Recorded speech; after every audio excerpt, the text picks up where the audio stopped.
तो मेरे प्रिय देशवासियों, जैसा कि हम जानते हैं, इस देश में ब्राह्मण, बनिया और ठाकुर जहाँ एक तरफ इस देश पर शासन करता है, तो दूसरी तरफ इस देश का SC, ST, OBC और माइनॉरिटीज कोई बाहर के लोग नहीं है। ईसाई भारत में आ गए तो भारत के ही लोगों ने उनके धर्म को एक्सेप्ट कर लिया। और हम देखते हैं कि डॉक्टर अंबेडकर ने हिंदू धर्म को छोड़ दिया। डॉक्टर अंबेडकर ने समझा, देखा, इतिहास पढ़ा और बताया कि इस देश में दलितों की गुलामी का कारण सिर्फ और सिर्फ हिंदू धर्म या सनातन धर्म कहिए या फिर वैदिक धर्म कहिए, सिर्फ वो है, इसके अलावा कुछ नहीं। क्योंकि ये रेशियल सिस्टम है, ऊंचे लोगों को ऊंचा कैसे बना के रखना है, ये ब्राह्मणों की नीति है, ब्राह्मणवाद है। उन्होंने इस देश के SC, ST, OBC के लोगों को कहीं किसी को भी नहीं छोड़ा।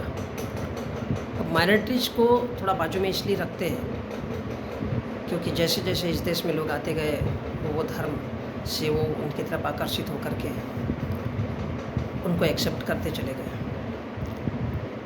तो डॉक्टर अंबेडकर ने हिंदू धर्म को त्याग के रूप में क्यों देखा,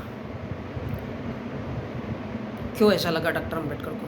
तो उन्होंने देखा भारत का इतिहास कि बोले ब्राह्मणों ने खुद को देवता बना दिया है और ब्राह्मण खुद को मानता भी है और बताता है कि मुख से ब्राह्मण पैदा हुआ, फिर पैरों से शूद्र पैदा हुआ। यहाँ पर देखिए, शूद्र इस देश का OBC, इस देश का SC, ST, ये कौन है? शूद्र अति शूद्र। जो सबसे शक्तिशाली था, सम्राट अशोक का वंशज, सम्राट चंद्रगुप्त मौर्य का वंशज, वो इस देश का दलित था। तो बोले इसको कैसे दबा के रखना है? तो उन्होंने दुनिया भर की पूजा उपासना, क्योंकि ये सभी जो लोग थे वो भारत के बौद्धिस्ट लोग थे, पूरी तरह से इंसानियत के बलबूते पर चलने वाले। तो जो इंसानियत की बलबूते पर चलने वाला होगा उससे लड़ाई कैसी करनी होगी? तो उसके सामने हैवानियत पर उतर आना होगा। हैवानियत कैसी? तो बोले वो युद्ध नहीं करना चाहता, लड़ना नहीं चाहता, क्योंकि वो हमेशा ही इंसानियत, शांति की बात करता है। तो शांति वाले इंसान के पेट में सीधा चाकू मार दो, वो कमज़ोर हो जाएगा। और जब एक इंसान नंगाई पर उतर आता है, हाथ में तलवार लेकर के घूमता है, आज भी हमारे देश में हम देखते हैं कि एक दो लोग बंदूक लेकर के जब चलते हैं तो पुलिस वाले और सारे के सारे लोग दूर भागना चालू कर देते हैं। क्या सोच कर कि नंगे के बराबर नंगा होगा कौन? भारत का हिंदू धर्म पूरी तरह से वही है। साधु संतों से लेकर के हर एक चीज़ को देखिए, आप उनके गौर करिए, कहीं भी कोई इंसानियत नज़र नहीं आती है। और इस देश के दलितों की इतनी भयंकर दुर्दशा, उनको पानी नहीं पी, कुत्ते बिल्ली पानी पी सकते हैं लेकिन इंसान नहीं पी सकते। इसलिए डॉक्टर अंबेडकर ने आंदोलन किया महाड़ में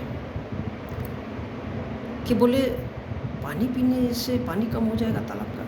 आज क्यों पानी कम नहीं होता है? यदि इस देश में देवी देवता थे या भगवान थे तो फिर इस देश के दलितों के साथ इतना दुर्व्यवहार क्यों? इस देश के आदिवासियों के साथ दुर्व्यवहार क्यों? क्यों उनको जंगलों में रहने के लिए मजबूर होना पड़ा? क्यों वो इस देश के भारतीय समाज या हिंदू समाज जो कहते हैं ब्राह्मण, बनिया, ठाकुर, इनके बीच में क्यों नहीं रह पाए? क्यों उन्हें जंगलों में जाने पर मजबूर किया? क्योंकि सम्राट अशोक ने तो एक ऐसा अद्भुत शासन खड़ा किया था कि सारे इंसान एक साथ एक छत्र रहते थे, अपना अपना काम करते थे, पेट भरते थे और शांतिपूर्वक रहते थे। हो सकता है कि उस ज़माने में भी कोई कम पैसे वाला हो, कोई अधिक पैसे वाला हो, लेकिन इंसान को शांति भी तो चाहिए, सुकून भी तो चाहिए। आज जिस प्रकार से हम भारत में देखते हैं, हमारे मोदी काल में, तो एक किसान अपने लिए आंदोलन कर रहा है, इस देश का युवा बेरोजगार अपने लिए, और उनको आंदोलन करने नहीं दिया जाता। ये सब क्या है? ये हिंदू धर्म की एक विशेषता है। वो किसी को टिकने नहीं देना चाहते और अपने ग्रंथों में लिखते हैं कि हिंदू धर्म ही दुनिया का सबसे पवित्र है, क्योंकि इस देश का मीडिया, इस देश के सारे संसाधन, इस देश की न्याय प्रणाली सब उनके हित में होती है, किनके? हिंदुओं के। इस देश के ओबीसी की दुर्दशा उनको समझने नहीं आने दिया गया। उनको केवल अपने साथ रखा गया क्योंकि उनकी जनसंख्या सबसे ज़्यादा रही है इस देश के ओबीसी के लोगों की, और उन्हें पूरी तरह से बैल बना करके रखा गया कि हाँ, हम जो कहेंगे वो करेंगे। इस वजह से आदिवासियों को जंगल में, दलितों को गाँव के बाहर, उनको मरा हुआ मांस खाने के लिए मजबूर किया गया। उनकी स्त्रियों को नंगा रखा गया। यदि 2 मिनट के लिए सोचिए, इस देश के ब्राह्मण बनिए और ठाकुरों की स्त्रियों को अगर इस प्रकार से रखा जाए तो क्या होगा? 2 मिनट के लिए सोच के देखिए, तो क्या होगा? वो परिदृश्य कैसा होगा? लेकिन संसाधन सारे के सारे उनके पास है, और ऐसा सोचना भी गुनाह है। इस देश के ओबीसी के लोगों को संपत्ति से वंचित किया गया, पढ़ने के लिए उनको भी रोका गया। पढ़ने का अधिकार केवल ब्राह्मण ने अपने हाथ में रखा, और बोले जब इतनी दुर्दशा, अब इतिहास को देखिए, इतिहास को पढ़िए कि ब्राह्मण क्या कहता है। हम लोग तो अंधे हो चुके हैं, हम लोग तो अंधे हो चुके हैं इस बात को लेकर के कि हाँ, भगवान है, ये है, वो है, वो है। हम सारे अंधविश्वास, पाखंड को ढोते जा रहे। और भारत में अगर यूँ कहे कि गरीबी का एकमात्र कारण तो अशिक्षा के अलावा कुछ नहीं, क्योंकि अशिक्षा से, जिसके अंदर शिक्षा नहीं रहेगी, डर और भय उत्पन्न होता है। डर और भय उत्पन्न होगा तो वो लड़ना छोड़ देगा। तो ब्राह्मण बराबर कहता है कि मंदिरों में जाओ, वो अपना जेब का पैसा भी देगा, उसको दक्षिणा भी देगा, वो अपना मालामाल रहेगा, पेट भरेगा। तो बोले हमारा दुश्मन कौन है? हमारा दुश्मन केवल हिंदू धर्म है। हमारा दुश्मन केवल हिंदू धर्म है। इसलिए हमें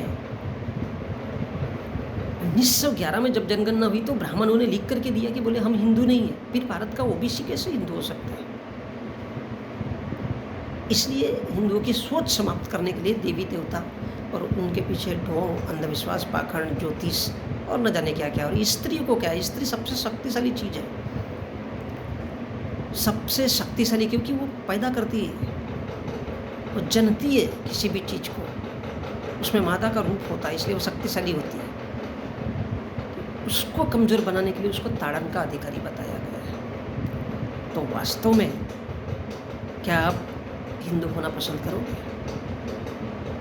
आप किसी भी धर्म के हो, किसी भी मज़हब के हो, किसी भी समाज के हो, किसी भी जाति के हो, क्या आप सच में हिंदू बनना पसंद करना चाहते हो? ये आप पर है।